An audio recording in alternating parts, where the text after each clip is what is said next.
Welcome to Theme Weavers, your weekly wisdom for weaving yoga themes into your classes to inspire your students. We're your hosts, Heidi and Farron. Welcome to episode 24 of Theme Weavers, where we dive into the yogic teachings of Sankalpa. If you don't know what a Sankalpa is, or you want to learn about how to weave these teachings through your class, then listen up. In case this is the first episode you've listened to, please check out episode 2 of the Theme Weavers podcast for details and background on the structure of how and why to weave themes through your yoga classes. If you choose to use today's teaching on Sankalpa as your theme while using the gift of our inspo sheet, then please find a way to turn our voices into yours. Make this theme authentic to you specifically. Thanks, Heidi. We're jumping on in, diving on in, head first into Sankalpa. And I can't believe you gave me this Dharma talk because I have not studied or thought about a Sankalpa since I did my first 200-hour teacher training. So this is going to be rough. It's okay. But let's do it. Let's do it. It's especially ironic because when we're recording this, right? Yeah, it's the last day of 2024. No, it's not. Oh January 2024. It's the last day of January. Parents skipped 11 months ahead. Not prepared. Okay, so the irony is that I usually think about a Sankalpa around the end of the year, at a time when many are focused on New Year's resolutions. But we like this idea of not tying Sankalpa to what we consider endings, but instead a yoga teaching to explore at any time. Sankalpa, in its literal translation, means intention or resolution. It represents a sacred commitment we make to align our thoughts, words, and actions with our highest purpose. The teachings of Sankalpa find their origins in the ancient yogic scriptures, particularly the Yoga Sutras of Patanjali. While Sankalpa itself is not explicitly mentioned in the sutras, its essence is deeply woven into the fabric of yogic philosophy. It aligns with the broader concept of Sankalpa Shakti, the power of intention. Sankalpa is the conscious act of setting a clear and positive intention. What if I want to be negative? Why? I don't know. That was bad. It involves tuning. Did you know that I didn't believe in any of this before you? Before me? Yeah, I kind of thought it was all bullshit. And now we're just like sutra powered? It was actually when you were talking to me about manifesting when you read the book Roxy Nafusi's book Manifest, which I have right here in my pile to read. I used to think it was all like crap. And it's people's way of like not taking ownership for their own lives. But now I realize it's something totally different. Because I think the common misconception of like manifesting is like, oh, I'm just going to sit here and be like, oh, this is going to happen for me. And then like do nothing. And you're just like wishing upon a star. I put it out there, universe. I'm ready. Give me what I want. Ah. And that never happens. Yeah. Right. But what the teaching is that you have to take action in order to make things happen. So it's like, yes, you get this clear picture of exactly what you want, and then you say you're manifesting it. But to do that, you also have to take clear action to show the universe that you are ready for what that thing is, and that you're taking action toward it. So, yeah. I'm stuck on the fact that you just said manifesting, not manifesting. Manifesting? That's what you just said. So you said it. Manifesting. I don't know how to say words anymore. Everybody, this is going to be a really silly episode. It's a silly Sankalpa episode with Heidi and Farron. Just to set the scene for you listeners out there, we've been recording. We try and batch record because our lives are so busy, and Farron goes back and forth to the hospital a week at a time. So we try and batch record a few episodes, and we're 5 episodes. 3 hours in. Yeah, 3 hours in, 5 episodes deep. So we are entering the land of the silly. But this is going to be the last one we record today. Yeah, the land of delirium. Mm-hmm. I know. But tell us a little bit more about what's involved in the conscious act of setting a clear and positive intention. Tell us. Okay. Yes, it involves tuning into your deepest desires and aspirations and making a heartfelt commitment to manifest them.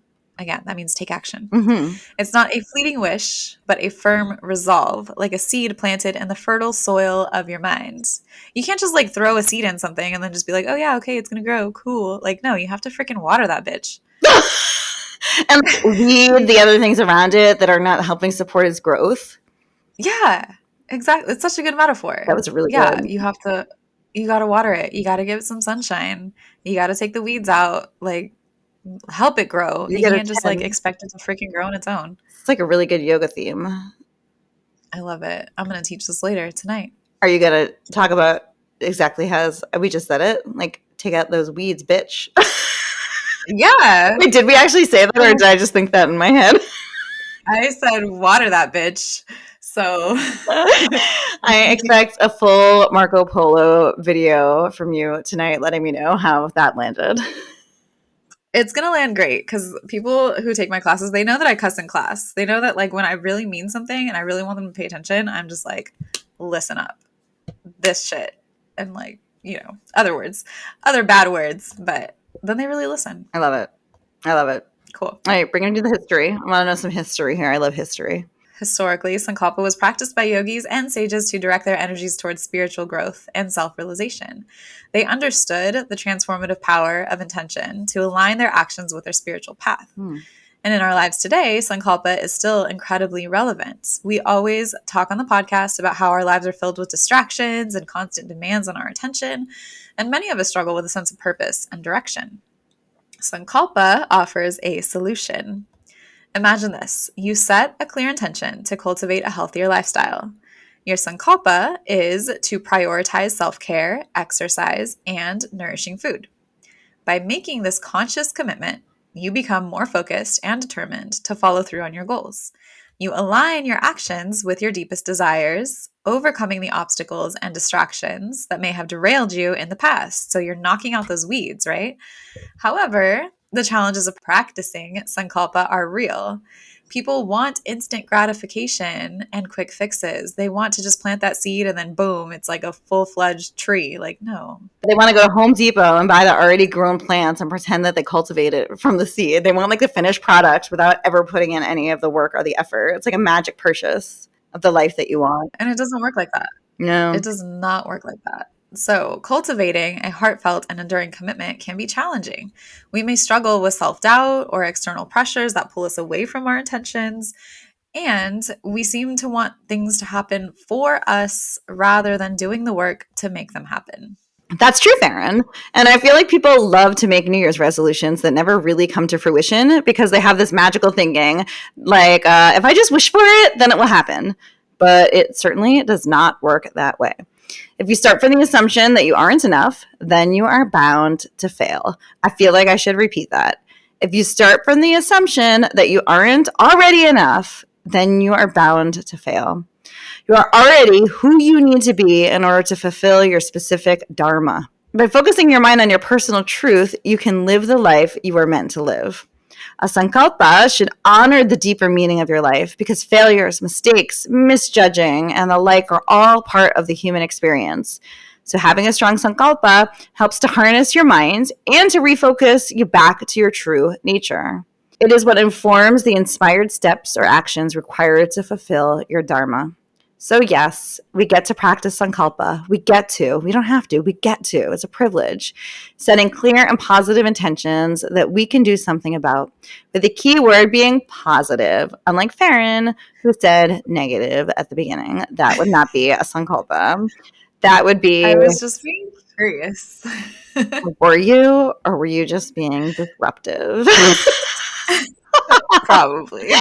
Problem child over here, or curious explorer. Okay. And then the positive results of practicing Sankalpa in our everyday lives can be magnificent. When you align your thoughts, your words, and actions with your deepest desires and aspirations that are already deep within you, whether you realize it or not, you unlock the potential for transformation and fulfillment. You become more resilient in the face of challenges, more focused on your goals, and more attuned to your inner wisdom. Okay, that was like a really motivating chat. I kind of feel like a self-help speaker. What do you think? Yeah, I like it. But I just love this entire topic of manifesting and Sankalpa and like how transformative it can be. So it's really cool. I also want to go back to the part where you said about believing in yourself. Mm-hmm. Like that's so essential because going back to like the seed metaphor, if you just like toss that seed into some like shitty dirt or like concrete or something, like that's basically the same thing. Like you're not setting yourself up for success or growth. You're just like, eh. But what if your life is a life that has you living in concrete? Like everything is kind of crappy. Nothing is going like you want. You don't have the privilege or the resources to be able to access really beautiful, like fertile, composted soil that's like expert for growing conditions. But all you have is like the concrete around you. Can you still manifest and put in the work and the intentions that show that you believe that you can be able to still accomplish things, even if you're in a concrete jungle with very minimal water and sun? Is it possible to still sprout? Yeah, absolutely. It's like Tupac said, the rose that grew from concrete. Did you ever read his poetry book? No, I did not read Tupac's poetry book. You haven't read Tupac's poetry? What? What? What? Like, where did you just whip that from? You're like, it's like my buddy Tupac told me in his poems. Like, I didn't even know Tupac had a poetry book. Oh my God, yes. That's because you're Come taking on, poetry. Pod. Wait, is this? Did you know this before, like last week when your new semester in your poetry class started? Absolutely. I guarantee you my poetry professor would be like, Tupac's poetry is crap. Let's not read it. But I read this back in like ninth grade or something. I wouldn't have stuck with you. Yeah. I think I was in college and he was dead. Well, yeah, he's been dead like most of my life too, but like, it's Tupac. Like, come on. It's timeless. His poetry is timeless. All right. Well, I have never even known that that existed. So make sure you link to the show notes to that book or something like that, or just like send it to me because I have no idea what you're talking about. The rose that grew from concrete. I mean, that's beautiful. I'm inspired because I believe that, like, I just think often about the lack of equity that so many people have, even for yoga. Like, to be able to go to a yoga class, like, you have to have money, time, and resources to be able to do that, to be able to access this level of self-care and self-help and self-growth. But like, yoga is for everyone, whether or not it costs money or whether or not you have a teacher to guide you. You still have the ability to be in this practice. Oh, there you go. In case anybody heard that ding, that was Farron notifying me of the poem that she just reflected on. Excellent timing. So I just think about that inequity, but also how anybody has the capacity to create Sankalpa, to believe in their true opportunities, their capacity to grow, their capacity to be resilient and heal and be that rose growing out of a concrete ground. For sure. And that also made me think of like sometimes if you don't even have that belief within yourself, if you have someone who is like a mentor to you or who has that belief in you and then can help you grow that belief, like they're also like tending your soil in a way. I believe I was your mentor. In your mind, you're my only mentor ever. When I talked about my other mentor, you're like, wait, what? I'm not a man who lives in Texas. I tend your soil, though. Now I have this like really fertile image. Okay. Yeah, you can tend my soil all you want, Heidi. Like, this is my favorite podcast episode we have ever recorded. can I read his poet his poem? Yeah, read it to me. I want to hear it. He has an entire book of poetry. Okay, this is like the title poem, I guess it would be. But then he has a whole other book of poems. But this one, The Rose That Grew from Concrete, says, "Did you hear about the rose that grew from a crack in the concrete? Proving nature's law is wrong, it learned to walk without having feet. Funny it seems, but by keeping its dreams, it learned to breathe fresh air. Long live the rose that grew from concrete when no one else ever cared." Oh my God. That's Pac. I don't usually like poetry, but I really like that. Because it's Tupac. Do you even listen to Tupac? I mean, like, maybe once. Heidi Kasner, this is your assignment for the rest of the day. To immerse myself in the world of Pac. His lyrics are actually amazing. Like, if you really dig in, I'm going to send you a few songs just to listen to. Like, he's great. Oh, California love. I know. Oh, do do do do do. Hey. Oh my gosh. No, okay, yes. Changes is one of the greatest lyrical songs of Tupac. And then also Brenda's Got a Baby. Listen to it, you will cry. Brenda's Got a Baby. Let's see if I know this song.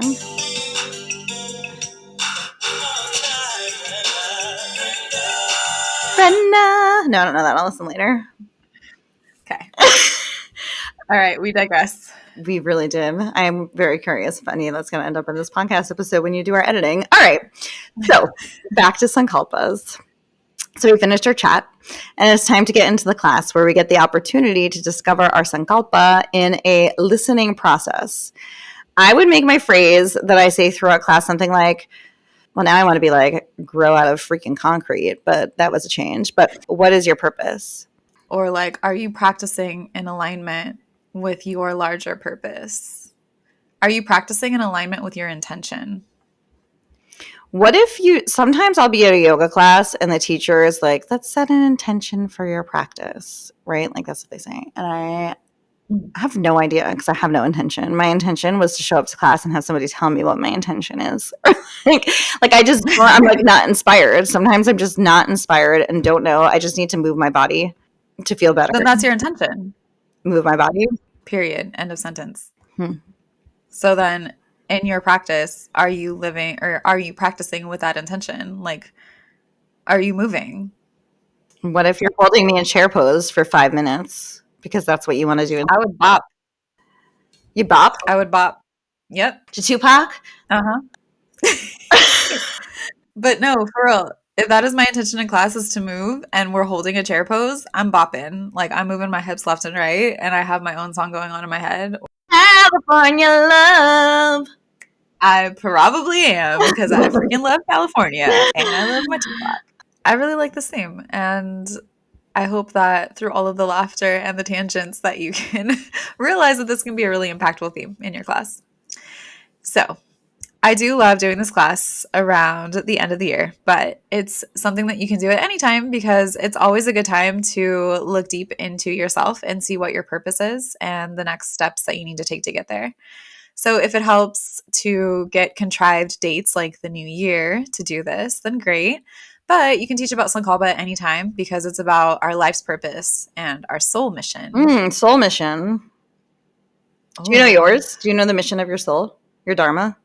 So I taught a workshop on Ikigai, which is your life's purpose, basically. And mine is to expand and inspire. And that's it. That's my soul mission. Expand and inspire. And that's kind of vague, but like expand the knowledge of others, inspire people towards self-growth, soul evolvement. I think that's really what it is. And I do that through teaching yoga. I love it. Do you want to know mine? Yeah. What's yours? I mean, I haven't done a workshop like that. So it's literally I'm doing what came to my head first because I haven't really thought too deeply about it. But I think it's to find joy and connection. Like to connect people, to find community. My greatest joy is actually at the end of a class last week. The class ended. A bunch of people had left. I was like packing up my stuff and there's pockets of people around the room just like talking to each other. And I was like, all right, guys, I'm going to go. And they're like, all right, bye, see you next time. And they're just like still sitting there talking and connecting and enjoying each other. And I was like, I did this for them. This is why I'm here. Yeah, I love that. That's one of the missions of our studio as well, is to cultivate community and bring people closer together. I love it. I'm going to write this down because I don't want to forget my purpose. Never forget your purpose. But anyways, if you are inspired to teach a class on Sankalpa, please download our pretty inspo sheet found at themeweaversyoga.com/episode 24. We'll list all these additional inspirations related to the theme to help you take your class to the next level. And on that sheet, we include some inspirational quotes. I might even put Tupac's poem. I don't know that it's a might. I think it's a you must. We must. You'll have The Rose That Grew from Concrete by Tupac on that inspo sheet. And of course, some songs that bring the theme to life, as well as some mantras, mudras, specific pranayama techniques, postures, and a meditation to weave into your class. So let's talk about a peak posture. What might our class look like? God, this is like so cliche. But like, what if you're back in that circle that we talked about in one of our previous episodes, and you do tree and then have everybody grow their branches and their fingers like connect to each other. So like you're one large tree that grows out of like the muck, out of the concrete, like together by like connecting. I like that. Okay, so like a group tree, that's cute. I was also Yeah. thinking like, I don't know why this is what's coming into my brain right now. When you're in bound side angle and you step the back foot up and in, and then you stand up with a bound leg. Bird of paradise. Bird of paradise. Yeah. And that's coming to me because it's like grounding and recognizing what your purpose is, what your intention is, what's your sankalpa, and then let that take the action that you need to make it grow and like come to fruition. And like you can't just stay in a bound side angle and then and like all of a sudden expect to be able to stand up into bird of paradise and expand. You have to put in a lot of actionable work to be able to get there. That could be like a metaphor for what you need to do in order to actually expand. To take action, but then also you need to believe that you can actually stand up and get there and keep the bind. Yeah. Like, you have to have that belief or else you're just going to fall down. Or you're just not even going to try. You're just going to stay and be like, everybody else can do it, but I can't. Like, I'm not capable of that. And just not believing in yourself. That's a good one. Bird of paradise. And even if you can't bind, you can use a strap and still use the resources and supports around you to be able to do it. You can teach that tonight. I think that should be your class with Tupac and the poem. And then you can report back to me and let me know how it goes. Yep. We're going to do it. And bird of paradise is a plant, like a flower. So even though it's not a rose. I know, but it can grow out of concrete too. Why not? You can tend it, weed all the other things around it that are going to keep it from growing. You can like metaphor the heck out of this class, Farron. We're doing it. As I end my class tonight, by the way, as you prepare to step off your yoga mat, I invite you to keep exploring and carry with you the understanding that Sankalpa is a powerful tool for manifesting positive change in your life. By setting clear and heartfelt intentions, you can overcome obstacles and move closer to your true purpose. May your journey of Sankalpa lead you to a life filled with purpose, fulfillment, and alignment with your highest aspirations. Now, go to our website, themeweaversyoga.com/episode 24, and you can find that link in our show notes to request the inspo sheet for Sankalpa to bring this theme alive in your own voice and practice and teaching. Then reach out to us on social media or email to tell us how it lands with your students. We're here to support you as a yoga teacher in your class prep and delivery, so let us know how we can be of the most support. Then tune in next week for another episode of Theme Weavers. Ooh, it's going to be a guest episode, right? Ooh, I believe that is our next scheduled episode. Yes. Yeah, I get to bring my teacher in, Miss Kelly Williams, and she'll tell us about her back pocket theme. I'm so excited. It's going to be a good one. I can't wait to see what she picks. She's such a beautiful theme. Yes. But if you're unsure on the structure of how to weave a theme through your class, go back to episode 2, Why Weave? The Importance of Threading Intention into Your Yoga, for background and inspiration. Until next time, we weave you in peace. Peace out, everybody. California love.